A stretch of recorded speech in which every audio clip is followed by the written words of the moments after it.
Welcome to Planning for Passing. This lesson is designed to help you emotionally prepare for your loved one's passing. While there are logistical elements to address before and after someone passes, this lesson focuses on helping you as the caregiver and family member find the peace and closure you need when the time comes. We don't always have the privilege of thinking about these things, especially when death is unexpected. However, if you're caring for someone in decline, you can consider your emotions in advance and determine what you believe you will need for closure. As discussed in the previous lesson, expectations and exceptions, caring for a family member in decline can generate a complicated set of emotions. If the relationship has been challenging or even toxic, the need to reconcile may become the focus towards the end. If reconciliation is not possible, feelings of guilt, anger, or even sadness can set in. If the relationship is in good standing, the pressure to maintain peace and manage your loved one's expectations can shape those final weeks, days, and moments. Whether your loved one is aware of their decline or in a state of incapacitation, ensuring their final wishes are carried out is important. However, this lesson is about what you want this experience to be as the family caregiver. Now, things don't always play out the way we want, but it's important to give careful thought to your preferences. So, throughout this lesson, our goals are to, number one, consider your priorities in those final weeks and days. And two, recognize what you do and don't have control over. 3, embrace the experience and honor the time left with your loved one. Let's start with an example. I had been married and divorced prior to meeting and marrying Mike, and it meant a lot to me to see this relationship through to the very end. I had verbalized to my family and to my friends that I wanted to be holding his hand when he took his last breath. Now, you don't need to be a therapist to understand the significance of this goal. I wanted to live out my marriage vows until death do us part. I wanted to walk with Mike as far as I possibly could towards the pearly gates and safely hand him over to God. Thankfully, God allowed that gift. I was there holding his hand when he took his last breath. So my point in telling you this is that closure and peace come in different forms and different feelings.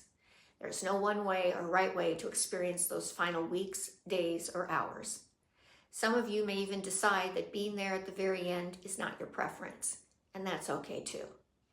It may be the preference of other family members. But I want you to really think through what you need leading up to your loved one's passing. If you have been caregiving for a while, the both of you have been through many intimate and raw experiences together, and your relationship most likely looks and feels very different from when this journey started. Many family caregivers experience peace and closure weeks or even months before their loved one passes. With my husband, Mike's dementia, the dynamic of our relationship had already drastically changed years before he passed. He no longer knew me as his wife. He knew me as his caregiver. I believe my grieving as a wife took place long before he died, but my grief as a caregiver began right before and after he passed. There can be many factors that determine whether we achieve closure or peace before or after someone passes. So let's focus on 3.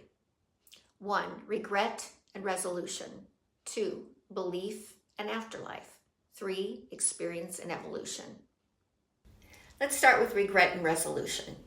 For many of us, there will always be unresolved issues in our relationships that never get addressed before someone's passing, or conversations that we wish had never happened or had been handled better. I had a wonderful relationship with my dad, but right before he passed unexpectedly, we had a silly argument. I could have allowed that argument to take the many decades of a great father-daughter bond, but instead I chose to let it go and focus on the multitude of precious memories I had of him. You get to decide how much weight or priority you give to unresolved issues. You get to decide if your focus is regret or if your focus is resolution. Peace doesn't come from someone else or from somewhere else. It comes from within.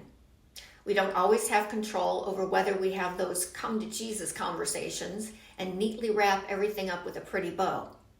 So whether there is still regret or unresolved issues, or you've reached reconciliation, what will it take for you to find closure and peace? Let's talk about belief in the afterlife. Your beliefs about the afterlife can significantly contribute to your ability to find peace and closure.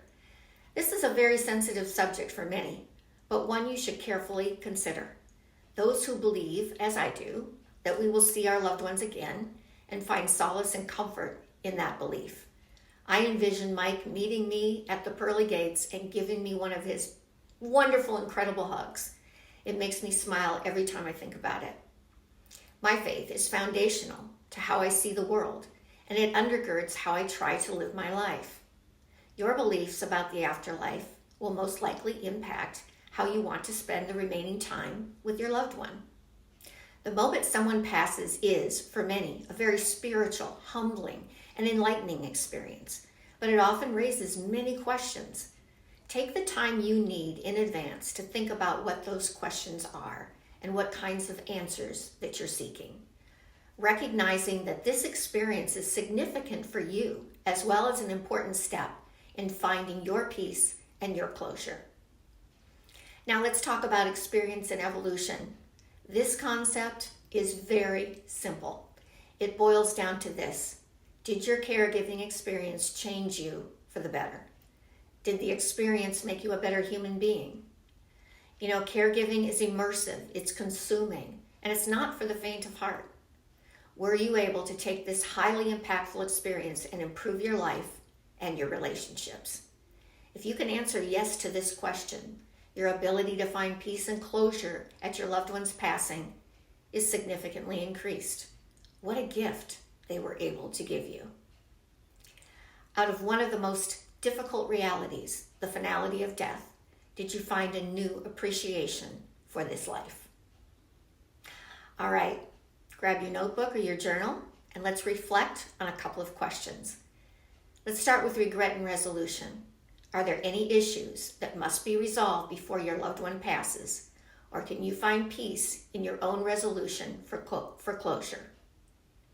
Belief in afterlife. What are your beliefs about the afterlife? And how might those beliefs contribute or impact to your peace and closure, or even create a barrier for closure? Experience and evolution. What have you learned from the caregiving experience? And how can you use that beautiful experience to improve your life and relationships post-caregiving? Well, congratulations. You completed the 10th and last lesson in the Caregiver Journey program. Look for future training right here on my channel and my new podcast coming soon called Go Take on the Day.